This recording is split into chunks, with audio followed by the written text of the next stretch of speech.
आज हम पढ़ेंगे वायरसेस, वायरॉइड्स एंड प्रियॉन्स के बारे में। ठीक है, तो हम लोग जो 5 किंगडम क्लासिफिकेशन देखे थे, व्हिटेकर के जो 5 किंगडम क्लासिफिकेशन है उसमें वायरस, वायरॉइड्स और लाइकेंस के बारे में बिल्कुल पोजीशन नहीं दिया गया है। ठीक है, हो सकता है इस क्लासिफिकेशन में वायरस, वायरॉइड्स और लाइकेंस को इसलिए नहीं रखा गया है क्योंकि वायरस जो है इसमें लिविंग एंड नॉन लिविंग दोनों कैरेक्टर पाया जाता है। ठीक है, तो वायरस को हम अच्छे से देखेंगे तो एक कोई सेल ही नहीं पाया जाता, नॉन सेल्यूलर ऑर्गेनिज्म होता है, नॉन सेल्यूलर ऑर्गेनिज्म। इसमें सेल वॉल नहीं रहता, सेल ऑर्गेनिज्म नहीं रहता है, कुछ नहीं रहता। बस लिविंग ऑर्गेनिज्म में जब अटैक करता है वायरस, उसके बाद जल्दी जल्दी मल्टीप्लिकेशन करके बहुत ज़्यादा वायरस बनाते हैं और जो जिस पर अटैक करते हैं होस्ट सेल, उसको पूरी तरह से ख़राब कर देते हैं। ठीक है, और लिविंग ऑर्गेनिज्म के बाहर एक क्रिस्टल के रूप में पड़ा रहता है, इनएक्टिव क्रिस्टल के रूप में बाहर पड़े रहते हैं। जैसे होस्ट में इन्फेक्ट करते हैं उसके बाद ग्रोथ एंड मल्टीप्लिकेशन करके बहुत ज़्यादा अपनी संख्या को बढ़ा लेते हैं और होस्ट सेल को ख़राब कर देते हैं। ठीक है, तो इस टाइप के वायरस का कैरेक्टर होता है पूरी तरह से ऑब्लिगेट पैरासाइट होता है, पूर्ण परजीवी बोलते हैं जिसको। ठीक है, तो वायरस नाम सबसे पहले दिए थे लुईस पास्चर। लुईस पास्चर एक साइंटिस्ट थे जिसने वायरस का नाम सबसे पहले दिए थे। वेनम और पॉइजनस फ्लूइड्स होता है इसका मीनिंग। इसका मीनिंग होता है कि पॉइजनस लिक्विड। ठीक है, उसके बाद डी.जे. इवानोव्स्की। ठीक है, डी.जे. इवानोव्स्की 1892 में उसने ऐसा बोले कि कुछ मोज़ेक डिजीज़ होता है, जैसे टोबैको के प्लांट्स में और बहुत सारे प्लांट्स में, जैसे पोटैटो, ब्रिंजल, ये सब बहुत सारे प्लांट्स में मोज़ेक डिजीज़ होता है। ठीक है, तो मोज़ेक डिजीज़ जो होता है उसमें जो माइक्रो ऑर्गेनिज्म भाग लेते हैं वो बैक्टीरियल फिल्टर से भी पार कर जाते हैं। ठीक है, जो बैक्टीरिया होता है बैक्टीरियल फिल्टर से, जब बैक्टीरिया को हम देखते हैं तो बैक्टीरिया फिल्टर के ऊपर रह जाता है फिल्टर करने से, और नीचे बाकी लिक्विड रह जाता है, वो बिल्कुल पॉइजन नहीं रहता। लेकिन इस लिक्विड को जब टेस्ट किया गया तो बैक्टीरियल फिल्ट्रेट से भी पार कर जाता है और नीचे जो लिक्विड रहता है वो पूरी तरह से पॉइजनस पाया गया। ठीक है, इसको कौन देखे थे? डी.जे. इवानोव्स्की। उसने देखे जो टोबैको मोज़ेक डिजीज़ होता है उसमें जो लिक्विड रहता है वो बैक्टीरिया फिल्टर को भी पार कर जाता है। उसके बाद एम.डब्ल्यू. बिजेरिंग 1898 में उसने देखे कि जब टोबैको मोज़ेक वायरस से डिजीज़ वाला जो प्लांट्स रहता है उससे लिक्विड को निकाला गया। ठीक है, उस लिक्विड को निकाल के एक हेल्दी प्लांट्स में इंजेक्ट किया गया, तो ऐसा देखा गया कि जो हेल्दी प्लांट्स होते हैं उसमें भी डिजीज़ हो जाता है। इसका मतलब है जो लिक्विड बैक्टीरियल फिल्ट्रेट के बाद नीचे जो लिक्विड है उससे फिर से डिजीज़ हो जाता है, वो इन्फेक्शन वाला फ्लूइड होता है, इन्फेक्शियस लिविंग फ्लूइड होता है। ठीक है, W.S. स्टेनले 1935 में, ठीक है, उसने वायरस को क्रिस्टल के रूप में देखे। उसने देखे कि वायरल जो है वो क्रिस्टल में चेंज हो सकता है, लिविंग ऑर्गेनिज्म के बाहर वो क्रिस्टल के रूप में पड़े रहते हैं। ठीक है, और एम.डब्ल्यू. बिजेरिंग जो हेल्दी प्लांट्स में इंजेक्ट करके देखे थे, उसने जो लिक्विड रहता है पॉइजनस लिक्विड, उसका नाम क्या दिया? Contagium vivum fluidum, infectious living fluid. ठीक है, इस टाइप से इतने सारे साइंटिस्ट लोग वायरस को देख खोजे। ठीक है, तो भाई इसके बाद क्या पता चला कि वायरस कैसा होता है? एक एसेल्यूलर, कोई सेल नहीं रहता, अल्ट्रा माइक्रोस्कोपिक, मतलब बैक्टीरिया से भी छोटा माइक्रो ऑर्गेनिज्म होता है। ठीक है, बीच में न्यूक्लिक एसिड रहता है और इसके बाहर प्रोटीन का एक आवरण पाया जाता है। ठीक है, बीच में न्यूक्लिक एसिड रहता है, डीएनए और आरएनए, और चारों तरफ प्रोटीन का कवर रहता है और कुछ नहीं रहता इसमें, ना सेल वॉल रहता है, सेल ऑर्गेनेल्स नहीं रहता, कुछ नहीं रहता। ठीक है, इसको हम बोलेंगे कैप्सिड और इसको बोलते हैं न्यूक्लिक एसिड, डीएनए और आरएनए। ठीक है, जैसे ही होस्ट सेल के अंदर इन्फेक्शन करते हैं तो ये इसके अंदर के जो डीएनए आरएनए है ये होस्ट सेल के डीएनए आरएनए के साथ जॉइंट हो जाता है, लेकिन ये बाहर का जो कैप्सिड है प्रोटीन का वो बाहर ही रह जाता है। ठीक है, मतलब ये अंदर के जो भाग होता है इन्फेक्शन करने वाला भाग होता है, न्यूक्लिक एसिड। ठीक है, तो कॉम्प्लीट जो वायरस होता है इसको बोला जाता है वायरियन। तो ये बहुत सारे चीज़ों से एक दूसरे से आ जाता है, वायरस वाला जो ये होता है इसको बोलते हैं वेक्टर के थ्रू बहुत सारे चीज़ों में चला जाता है। जैसे इंसेक्ट, कोई भी इंसेक्ट आके जैसे बैठते हैं किसी वायरल इन्फेक्शन वाले चीज़ों में, तो उसमें वायरस हो जाता है। वो इंसेक्ट दूसरे चीज़ों में जैसे ही बैठते हैं उस चीज़ों में भी वायरस का इन्फेक्शन हो जाता है। ठीक है, मतलब बहुत सारे वेक्टर से वायरस फैल जाता है एक दूसरे से। इंसेक्ट से फैल जाता है, सीड से फैल जाता है, कॉन्टैक्ट से फैल जाता है, पोलन ग्रेन से, रूट से, हवा से, वाटर से, सीड से, मैकेनिकल मीन्स से, मतलब जिस मैकेनिकल चीज़ों से, जैसे सॉयल में वायरस है, हम सॉयल को खोदते हैं किसी मतलब लोहे की चीज़ों से, उस लोहे में भी वायरस आ जाएगा। ठीक है, उस लोहे से जब दूसरे चीज़ों को खोदा जाएगा वो उसमें भी वायरल का इन्फेक्शन हो जाता है। मतलब बहुत जल्दी जल्दी एक दूसरे से फैल जाता है, निमेटोड से फैलता है, ऐसे बहुत सारे चीज़ों से ये ट्रांसमिटेड हो जाता है एक से दूसरे में।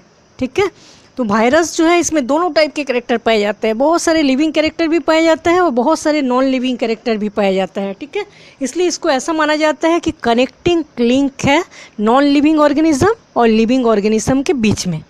ठीक है, इसको इंटरमीडिएट कंपाउंड माना जाता है वायरस को। ठीक है, तो वायरस में लिविंग और नॉन लिविंग दोनों टाइप के कैरेक्टर पाए जाते हैं। हम लोग देखेंगे कौन कौन सा लिविंग कैरेक्टर पाया जाता है और कौन कौन सा नॉन लिविंग कैरेक्टर पाया जाता है। ठीक है, वायरस का लिविंग कैरेक्टर क्या होता है? वायरस जो है जैसे ही कोई लिविंग ऑर्गेनिज्म पर अटैक करता है, इसके अंदर बहुत जल्दी जल्दी मल्टीप्लिकेशन होता रहता है और लिविंग जो होस्ट जिसमें अटैक किया उसको ख़राब करता जाता है। ये लिविंग कैरेक्टर होता है। नॉन लिविंग होने से ग्रोथ एंड मल्टीप्लिकेशन नहीं कर सकता, पूरी तरह से ऑब्लिगेट पैरासाइट होता है, पूर्ण परजीवी। ठीक है, ये न्यूक्लियो प्रोटीन का बना होता है। न्यूक्लियो प्रोटीन मतलब इसके अंदर न्यूक्लिक एसिड रहता है, डीएनए आरएनए, और बाहर रहता है प्रोटीन का कवर, कैप्सिड बोलेंगे जिसको। ठीक है, तो इसके अंदर जो डीएनए आरएनए रहता है वो जेनेटिक मटेरियल होता है। इसका मतलब है लिविंग ऑर्गेनिज्म है।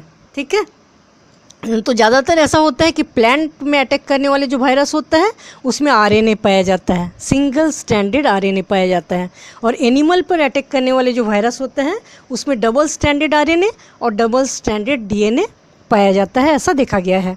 ठीक है, बैक्टीरिया में भी बहुत सारे वायरस अटैक करते हैं जिसको बोला जाता है बैक्टीरियोफेज। ठीक है, तो बैक्टीरिया पर अटैक करने वाले जो वायरस बैक्टीरियोफेज होता है उसमें डबल स्ट्रैंडेड डीएनए प्रेजेंट रहता है। तो बहुत ज़्यादा मतलब एनवायरमेंटल कंडीशन कैसे भी हो, high temperature, low temperature, humidity, जो भी हो, वायरस लिविंग ही रहता है। बहुत जल्दी उस पर एंटीबायोटिक का कोई इफेक्ट नहीं पड़ता क्योंकि इसमें एंजाइम एब्सेंट रहता है। ठीक है, ये था इसका लिविंग कैरेक्टर। अब नॉन लिविंग कैरेक्टर क्या क्या होता है? होस्ट सेल में जब अटैक करता है इसमें जल्दी जल्दी मल्टीप्लिकेशन होता है, लेकिन होस्ट सेल के बाहर एक ऐसे ही इनएक्टिव क्रिस्टल टाइप का पड़े रहते हैं। यह है इसका नॉन लिविंग कैरेक्टर, क्योंकि इसमें कोई सेल नहीं रहता, सेल के अंदर के प्रोटोप्लाज्म नहीं रहता, सेल वॉल नहीं रहता, सेल ऑर्गेनेल्स नहीं रहता, रेस्पिरेटरी ऑर्गेन नहीं पाया जाता, कोई एंजाइम नहीं पाया जाता। ये सब चीज़ जो है नॉन लिविंग कैरेक्टर में आता है। ठीक है, तो अभी लिविंग और इसलिए लिविंग और नॉन लिविंग दोनों के बीच के कनेक्टिंग लिंक माना जाता है। बहुत सारे लिविंग कैरेक्टर भी है इसमें और बहुत सारे नॉन लिविंग कैरेक्टर है, इसलिए इसको 5 किंगडम क्लासिफिकेशन में, व्हिटेकर के क्लासिफिकेशन में इसको कोई जगह नहीं मिला। ठीक है, अब हम देखेंगे ultra structure of virus. Virus के स्ट्रक्चर को जब इलेक्ट्रॉन माइक्रोस्कोप में देखेंगे तो देखने से इसमें 2 भाग दिखाई देता है। इसके बाहर के एक भाग रहता है कवर जो प्रोटीन का बना होता है, इसको हम बोलेंगे कैप्सिड, और अंदर रहता है डीएनए आरएनए, डीएनए और आरएनए। ठीक है, तो अंदर के भाग को बोला जाता है न्यूक्लियोइड और इसको बोलेंगे कैप्सिड। सबसे पहले हम लोग देखेंगे कैप्सिड। कैप्सिड जो है एक बाहर का कोट होता है। ठीक है, वो प्रोटीन का बना हुआ होता है। इसमें बहुत सारे छोटे छोटे प्रोटीन का सब यूनिट्स रहता है। ये इसका अच्छा एग्जांपल है। ठीक है, टोबैकोमोज़ेइक वायरस जिसके अंदर ऐसे सिंगल स्ट्रैंडेड आरएनए पाया जाता है। ये प्लांट वायरस, प्लांट पर अटैक करने वाले वायरस है, इसलिए इसमें आरएनए पाया जाता है सिंगल स्ट्रैंडेड। ठीक है, बीच में ऐसे पूरा आरएनए और इसके बाहर प्रोटीन का कैप्सिड, ये पूरा प्रोटीन का कोट। ठीक है, और प्रोटीन के छोटे छोटे बहुत सारे सब यूनिट से बना हुआ रहता है, इसको हम बोलेंगे कैप्सोमियर। ये जो प्रोटीन का कवर रहता है इसको हम क्या बोलेंगे? कैप्सिड। और ये छोटे छोटे सब यूनिट्स जो है इसको क्या बोलेंगे हम? कैप्सोमियर। और अंदर जो है इसमें न्यूक्लिक एसिड रहता है, डीएनए और आरएनए पाया जाता है। ठीक है, तो ये जो प्रोटीन कैप्सिड होता है प्रोटीन का बना होता है, बहुत सारे छोटे छोटे सब प्रोटीन के सब यूनिट से बना होता है जिसको हम बोलेंगे कैप्सोमियर। अलग अलग जो वायरस होता है इसमें प्रोटीन सब यूनिट्स की जो नंबर होता है अलग अलग रहता है। ठीक है, और ये जो प्रोटीन सब यूनिट्स कैप्सोमियर रहता है एमिनो एसिड्स का बना होता है, एमिनो एसिड से बना हुआ रहता है। ठीक है, अब हम देखेंगे इसके अंदर के डीएनए और आरएनए जिसको बोला जाता है न्यूक्लियोइड। तो न्यूक्लिक एसिड जो है अंदर पाया जाता है, इसको हम बोलेंगे न्यूक्लियोइड। ठीक है, ये क्या रहता है, इन्फेक्टिक पार्ट, मतलब कोई भी सेल में जब अटैक करते हैं वायरस तो इसके बाहर का प्रोटीन का जो आवरण रहता है बाहर ही रह जाता है, लेकिन अंदर के जो डीएनए आरएनए रहता है वही लिविंग पार्टिकल्स के अंदर चला जाता है और रिप्लिकेशन करके अपने संख्या को बढ़ाते रहते हैं और होस्ट सेल को ख़राब करते रहते हैं। ठीक है, तो ये न्यूक्लिक एसिड वाला जो पार्ट होता है इसको बोला जाता है इन्फेक्टिव पार्ट ऑफ वायरस। ठीक है, तो इस टाइप का जो वायरस होता है इसको बोला जाता है नेकेड वायरस। डीएनए आरएनए पाया जाता है और बाहर एक प्रोटीन का कैप्सिड। इसका एग्जाम्पल है tobacco mosaic virus, bacteriophage, adeno virus, polio virus, इस टाइप का वायरस होता है। ठीक है, और ज़्यादातर एनिमल में ऐसा देखा गया है जो वायरस एनिमल में अटैक करता है उसमें ये जो प्रोटीन का कैप्सिड पाया जाता है और इसमें ये जो डीएनए आरएनए पाया जाता है इसके अलावा भी और एक लेयर पाया जाता है बाहर की ओर जिसको बोला जाता है एनवेलप। ठीक है, ज़्यादातर एनिमल में इफेक्ट करने वाले जो वायरस होते हैं उसी में ये बाहर का एनवेलप देखा जाता है। एनवेलप जो है वो प्रोटीन, कार्बोहाइड्रेट और लिपिड्स का बना होता है। बाहर का एनवेलप प्रोटीन, कार्बोहाइड्रेट और लिपिड्स का बना होता है। ठीक है, इसमें भी बहुत सारे छोटे छोटे प्रोटीन का सब यूनिट्स रहता है जिसको बोला जाता है पेप्लोमर्स। प्रोटीन के सब यूनिट से बाहर का लेयर बना होता है जिसको हम क्या बोलेंगे, पेप्लोमर्स। ठीक है, एनिमल वायरस में ही ऐसा देखा जाता है। इसका एग्जांपल आएगा जैसे influenza virus, herpes virus, Ross sarcoma virus, potato yellow drop virus, Pseudomonas jet bacterial virus, ये सब में इस टाइप का स्ट्रक्चर पाया जाता है। ठीक है, अब कुछ हम लोग पढ़े हैं प्लांट वायरस में आरएनए पाया जाता है, लेकिन कुछ प्लांट वायरस ऐसा होता है जैसे कॉलीफ्लावर में इन्फेक्शन करने वाले जो वायरस होता है, कॉलीफ्लावर मोज़ेक वायरस, इसमें ऐसा देखा गया है कि डीएनए प्रेजेंट रहते हैं न्यूक्लिक एसिड के रूप में, आरएनए नहीं रहता।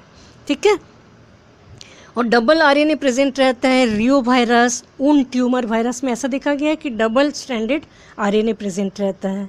लेकिन एनिमल वायरस से इसमें डीएनए प्रेजेंट होना चाहिए लेकिन डबल स्ट्रैंडेड आरएनए प्रेजेंट रहता है। ठीक है, अब देखेंगे कितने टाइप का वायरस होता है।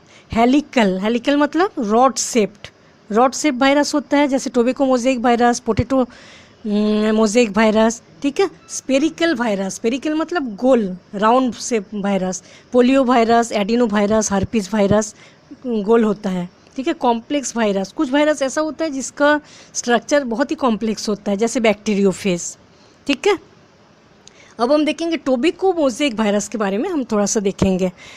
1957 में फ्रैंकलिन ने इसके बारे में स्टडी किए थे, टोबैको मोज़ेक वायरस जो है रॉड शेप्ड होता है, ऐसे इसका शेप होता है रॉड शेप। ठीक है, जो बीच में रॉड रहेगा उसके अंदर रहता है सिंगल स्ट्रैंडेड आरएनए और चारों तरफ रहता है प्रोटीन का कवर। ठीक है, तो इसमें ऐसा देखा गया है कि प्रोटीन का जो कैप्सिड होता है, ये जो छोटी छोटी बहुत सारे सब यूनिट से घिरा हुआ कैप्सोमियर जो रहता है, इसमें 2130 सब यूनिट्स पाए जाते हैं। एक टोबैको मोज़ेक वायरस में 2130 इतने सारे सब यूनिट्स का बना होता है और 158 एमिनो एसिड से एक टोबैको मोज़ेक वायरस बना होता है। ठीक है, प्रोटीन के जितने भी सब यूनिट्स होता है 2130 वो 158 एमिनो एसिड से बनता है। सब कैप्सोमियर जो होता है रॉड शेप्ड होता है।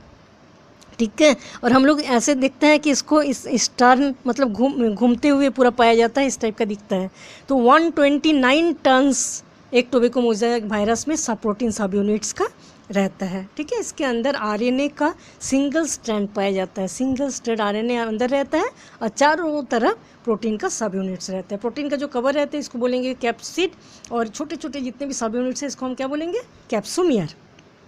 ठीक है, एक टोबैको मोज़ेक वायरस में 4800 न्यूक्लियोटाइड्स का आरएनए रहता है। जो आरएनए पाया जाता है वो डीएनए आरएनए न्यूक्लियोटाइड्स का बना होता है और इसके जो टोबैको मोज़ेक वायरस के जो आरएनए होता है, एक टोबैको मोज़ेक वायरस में 4800 न्यूक्लियोटाइड्स का बना होता है आरएनए।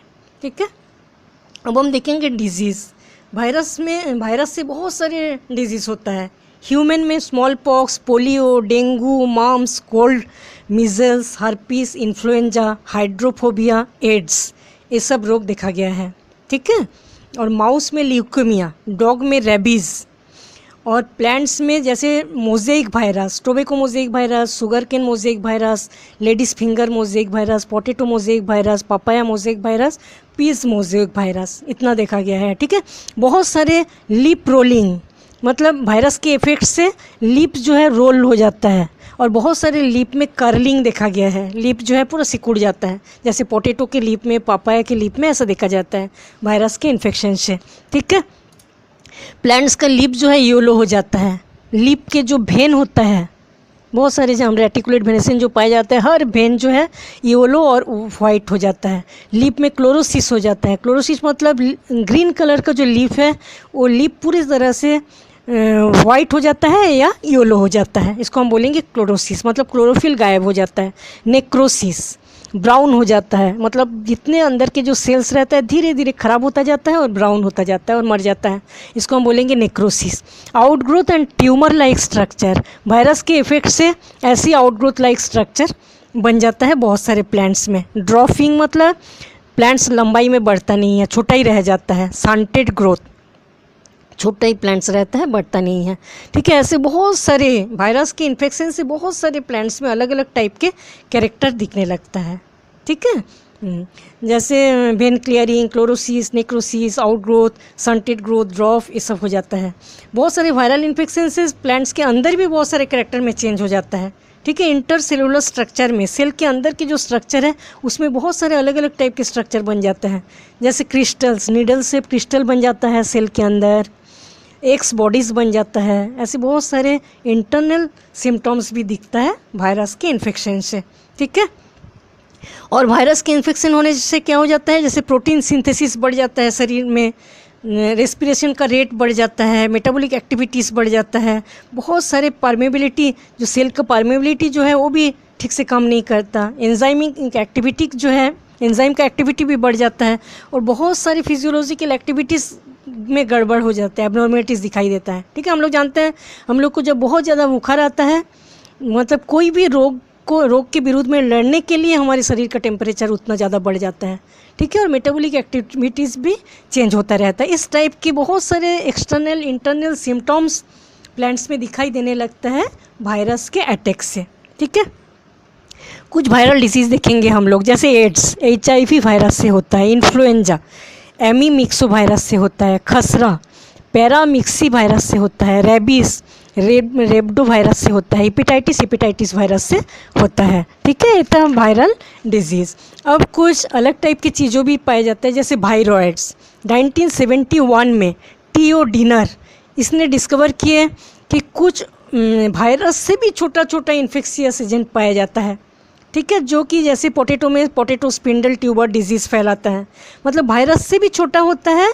और इसमें क्या रहता है, अंदर के DNA RNA रहता है, लेकिन बाहर के प्रोटीन का कोई कैप्सिड नहीं रहता, प्रोटीन रहता ही नहीं, अंदर में बस RNA पाया जाता है। इसमें केवल RNA पाया जाता है क्योंकि ये प्लांट्स में ही इफेक्ट करता है, बाकी चीज़ों में इन्फेक्शन एनिमल में नहीं फैलाते हैं। ठीक है। इसका नाम दिया गया वायरॉइड। वायरॉइड का जो RNA होता है उसका मॉलिक्यूलर वेट बहुत कम होता है वायरस से। ठीक है। 1971 में टीओ डिनर ने देखे कि वायरस से भी छोटा ऑर्गेनिज्म रहता है जो कि इन्फेक्शन करते हैं प्लांट्स में, जैसे पोटैटो स्पिंडल ट्यूबर डिजीज़ ये सब फैलाते हैं। ठीक है। उसमें केवल RNA पाया जाता है, RNA के बाहर कोई प्रोटीन का कोट नहीं पाया जाता। इसका नाम दिया गया वायरॉइड। इसके में जो RNA रहता है उसमें लो मॉलिक्यूलर वेट पाया जाता है। ठीक है। पूरी तरह से पैरासाइटिक होता है प्लांट्स के लिए। अब हम देखेंगे प्रियॉन्स। ठीक है। प्रियॉन्स जो होता है, सबसे पहले 1983 में एक साइंटिस्ट थे प्रूसिनर ने सबसे पहले प्रियॉन्स के बारे में पता लगाया। ठीक है। उन्हीं ने सबसे पहले प्रियॉन्स के बारे में बताया। ऐसा बोला कि प्रियॉन्स एक प्रोटीन पार्टिकल्स होता है, बस प्रोटीन का बना हुआ एक पार्टिकल्स होता है छोटे छोटे, जो ग्लाइकोप्रोटीन का बना हुआ होता है, और ये काम करता है ऑब्लिगेट पैरासाइट टाइप का, पूर्ण परजीवी जैसा काम करता है स्कैपिन के कारण। ठीक है। इसमें क्या होता है, एक टाइप के जीन्स होता है, ठीक है, जीन्स PRNP, उस जीन्स का म्यूटेशन हो जाता है। म्यूटेशन होने से जो प्रोटीन नॉर्मल प्रोटीन होता है उसका एबनॉर्मल फोल्डिंग हो जाता है, ठीक है। जो नॉर्मल प्रोटीन है उसका एबनॉर्मल टाइप से फोल्डिंग होना चालू कर देता है, और एबनॉर्मल फोल्डिंग से इसमें फोल्डिंग किस लिए होता है, क्योंकि जीन के म्यूटेशन से कुछ जीन जो होता है वो म्यूटेशन हो जाता है, इसलिए नॉर्मल प्रोटीन जो है एबनॉर्मल टाइप का फोल्डिंग चालू कर देता है, और उस एबनॉर्मल फोल्डिंग से जो छोटे छोटे प्रोटीन का पार्टिकल बनता है, वो प्रोटीन का पार्टिकल जो है बहुत ही मतलब खतरनाक होता है, ऑब्लिगेट पैरासाइट, पूर्ण परजीवी जैसा काम करता है, ठीक है। एक ग्लाइकोप्रोटीन का बना हुआ छोटे छोटे पार्टिकल होता है। जो जीन्स का म्यूटेशन होता है उसको बोलेंगे PRNP। PRNP जीन्स जो है उसका म्यूटेशन से बनता है, इसको बोला जाता है प्रियन प्रोटीन, ठीक है। बहुत सारे जैसे प्रोटीएस, न्यूक्लियस, 80 डिग्री सेंटीग्रेड में अल्ट्रावायलेट रेडिएशन, ये सब में फॉर्मेल्डिहाइड, ये सब में ये काम नहीं करता। इससे बहुत ही खतरनाक टाइप का डिजीज़ होता है, जैसे नर्वस टिश्यू में इफेक्ट करता है ये, ठीक है। जो नर्वस टिश्यू होता है उसमें डीजेनरेशन हो जाता है, और केवल एनिमल और ह्यूमन में ही ये पैरासाइट की तरह रोग उत्पन्न करता है, प्लांट्स में रोग नहीं होता है इससे, ठीक है। इससे पूरा मतलब जो नर्वस टिश्यू होता है उसका डीजेनरेशन हो जाता है, ब्रेन खराब हो जाता है, पूरी तरह से पागल हो जाते हैं बोल सकते हैं, ठीक है। जैसे सीप में होता है स्क्रैपी डिजीज़, इसके प्रभाव से सीप में स्क्रैपी डिजीज़ होता है, काऊ में मैड काऊ डिजीज़ हो जाता है, क्वेट्सफेल्ड्स जैकब डिजीज़ हो जाता है ह्यूमंस में, कुरू डिजीज़ हो जाता है ह्यूमंस में, ठीक है। पूरी तरह से ब्रेन जो है इसको ख़राब कर देता है, और धीरे धीरे ब्रेन डैमेज होके सड़ जाता है और पागल हो जाते हैं, ठीक है। प्रियॉन्स पार्टिकल्स के कारण होता है, और प्रियॉन्स जो है प्रोटीन होता है, ठीक है। नॉर्मल टाइप का प्रोटीन रहता है लेकिन एबनॉर्मल टाइप का फंक्शन करने लगता है, एबनॉर्मल फोल्डिंग होने लगता है उसमें, और इस टाइप के एबनॉर्मलिटीज़ जो है वो पूरे मतलब ऑब्लिगेट पैरासाइट टाइप का काम करके पूरी तरह से शरीर के नर्वस सिस्टम को डैमेज कर देते हैं, ठीक है। इस टाइप से प्रियॉन्स, वायरॉइड्स और वायरस जो है वो कंप्लीट हो जाता है।